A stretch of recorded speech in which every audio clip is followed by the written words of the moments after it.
Tussars, pure చాపా tussars, ఇవన్నీ కూడా Paithani borders. Chapa tussar with Paithani borders, చక్కటి బుటీస్ వచ్చేసినాయి. పైన వచ్చేసరికి చిన్న బార్డర్ వచ్చేసి బుటీస్ వచ్చేసినాయి.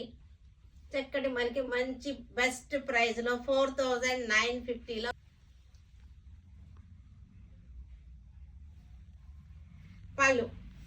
పళ్ళు చక్కగా ఉంది. పళ్ళు, బ్లౌజ్ 4950 మనకి. లెవెండర్ కలర్, లెవెండర్ సారీ, చక్కటి పైతాని బార్డర్ వచ్చేసింది మనకి. ఇదంతా కూడా స్టెప్స్ పెట్టుకుంటే మనకి పింక్ కలర్, ఇది కొంచెం ఆనియన్ పింక్ షేడ్లో వచ్చింది. పింక్ కలర్కి చక్కటి బార్డర్ వచ్చేసింది.